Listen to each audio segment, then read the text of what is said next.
My name's Trent. I'm a chemist. My brother Troy, a biologist. And we are the Bourbon Brother Whiskey Nerds. Welcome back, channel. Troy, it's Wednesday. And I love Wednesdays, and Troy knows why. Why, Troy? Because it's time for another edition of What You Drink in Wednesday.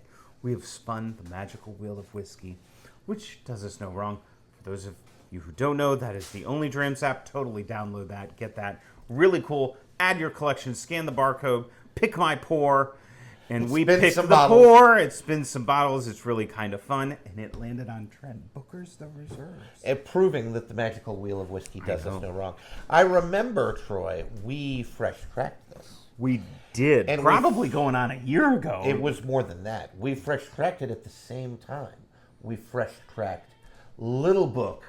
Chapter 8. Which ruled the day. Yes. And because it was a rule the day sort of pour, this got lost. This does not mean it's a bad pour. No, because if I'm recalling correctly, Trent, we really liked it. Like, Booker's The Reserves comes out once a year.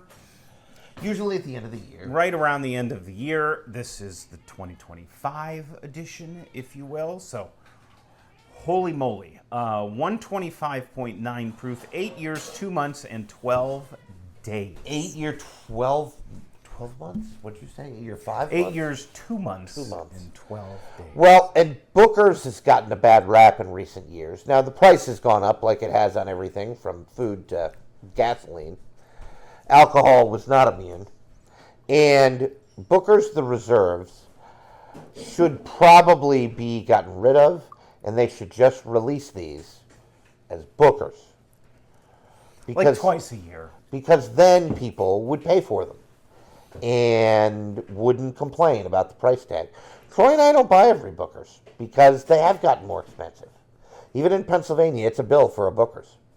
And that's a lot of money to put forward 4 times a year. And so we don't do it.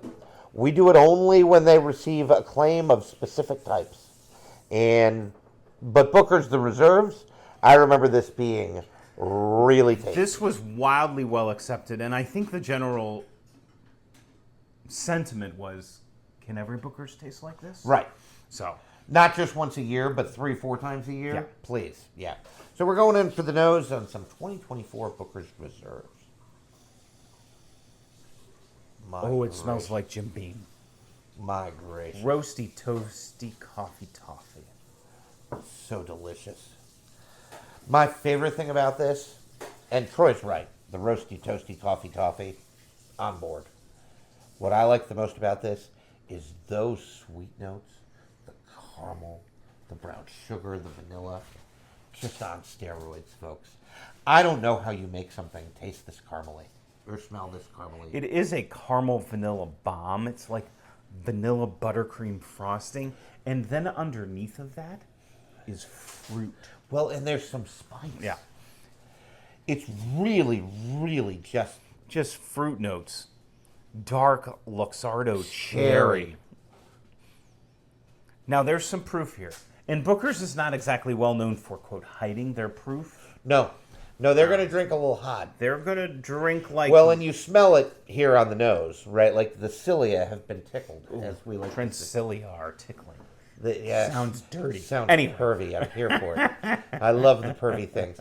One thing you need to remember, ladies, if you're watching the channel, and we appreciate that, and if you're not, like, share, and subscribe. But ladies, if you're watching the channel, you need to remember about every man is that at heart, he's got the sense of humor of a tween boy. This is true of every man, no matter how old. There's a woman in the kitchen. Our father is in his late 70s, and I'm promising you, that man has the sense of humor of a tween boy. He does. And so Troy and I inherited it. And tickling the cilia does sound dirty, and I'm here for it. Meanwhile, this whiskey smells, Troy. It's off the reservation. Smells so... It's so flipping good. This is one of those whiskeys, and we talk about this fairly...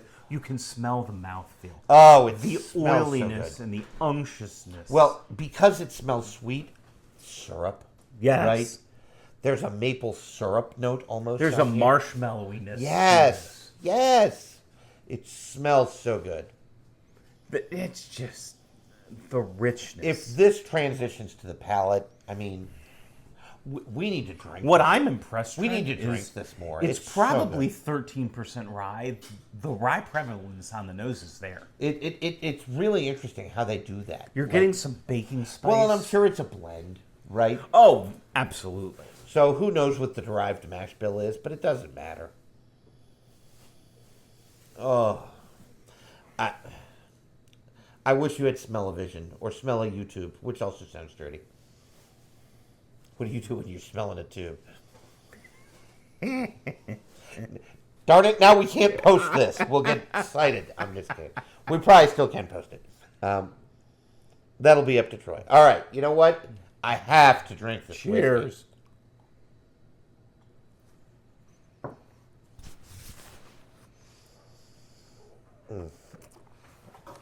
Oh, baby.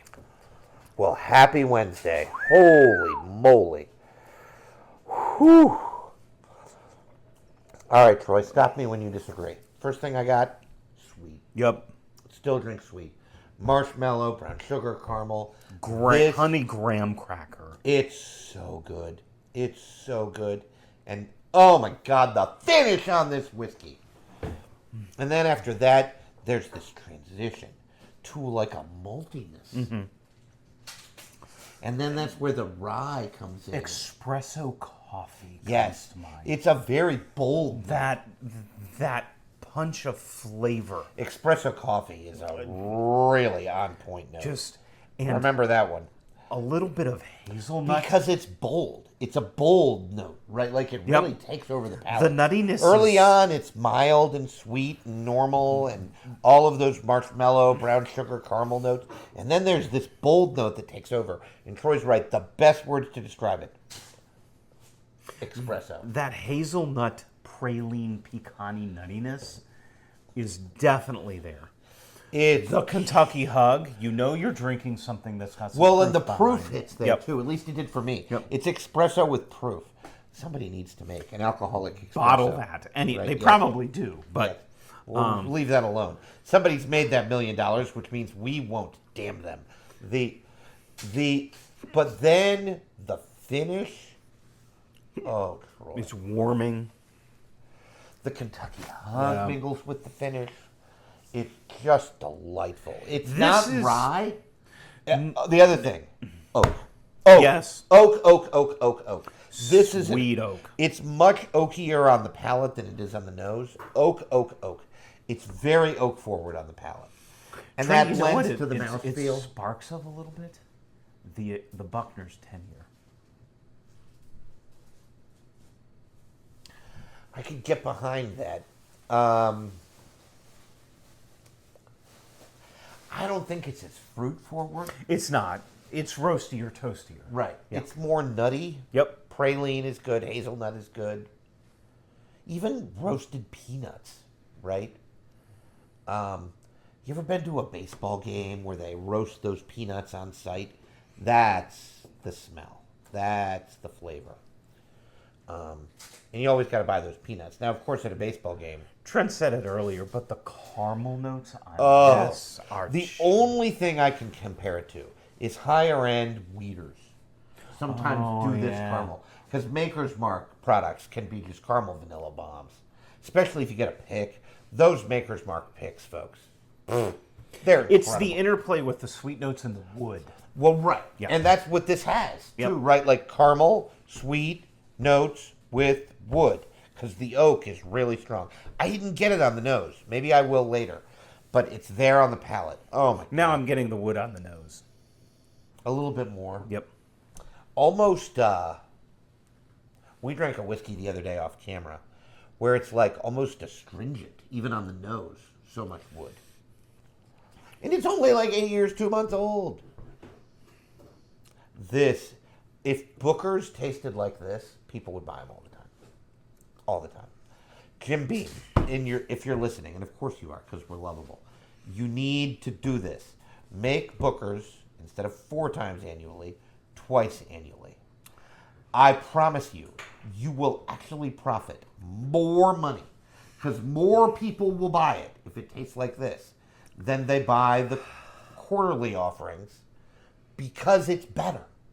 It's better. It's just better juice. The reviewers have it right. I wish every Booker's tasted like this. It's The just depth and the complexity delightful. and the richness.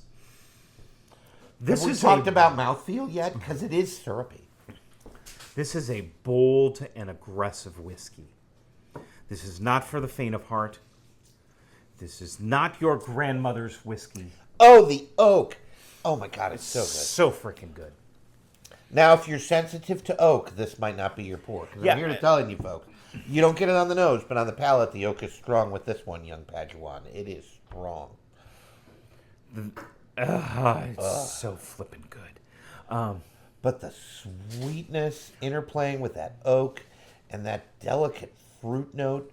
It's not as fruity as some other offerings. Troy said Buckner's 10-year. It's not as old as that, but it might pack the oak punch of that. I think I was likening it that bold and aggressive natures because Buckner says, "I am bourbon, hear me roar." Yes, this there are says, other whiskeys "I like am that. bourbon, Yes. hear me roar." Yes, and that's good. Yep. And it amps up those notes. If we say it all the time, you want to sound smart at a whiskey tasting, say brown sugar, vanilla, caramel all the time. You'll never be wrong. Those are the three traditional notes of bourbon. They are. This is not in debate. From novices to professionals, this is the way it is. This amps them up to 1,000 because the caramel, vanilla, brown sugar on this, off the chain. And it's delicious. It's delicious. And then they add to it that roasty toastiness, the espresso I mentioned earlier. The nuttiness. So well done. Praline, hazelnut, praline. Those roasted peanuts I talked about. Whatever your note is, you can pick. That's the one thing about this, is that it packs the punch for the price point. This is a end of the Friday night pour. It's a special occasion. It is, very for a much short so. pour. Yes, absolutely. And without a doubt. and again, this needs, I've been thinking about this a lot, because we're taping this right after the 4th of July. And it was America's 250th birthday. Happy birthday, America. We are blessed. Not only do we live in the greatest country God gave man, the United States of America, we are blessed. We can afford things like this. If you can't afford things like this, make it a special pour. Make it a July 4th pour. Make it a your birthday pour, a Christmas pour, a Thanksgiving pour, and savor it with those you love over years. More than one. I think that's a good point, Trent, because we live in a world where we've had this for a couple of years, and look, it hasn't been ranked much. no, I don't reach for it that often. For me, it is very much a special occasion pour, and that's what I was leading to. It's to remember something momentous in your life. Trent calls it a record scratch moment, which I always like. Yes. So it very much is definitely that. Are you going to shell out some coin for it? Yes, absolutely. Do we think it's worth it? Yes. Absolutely. It is. Not Booker's, but Booker's Reserves, this 2024 release. If you see one still in the Delicious. wild, I wouldn't pay secondary because I would pay secondary for like 3 bottles. We don't buy secondary. Like 3 bottles, full stop. I know one of them. I don't even know that I know the other 2. I just round it up. It might only be 1 bottle.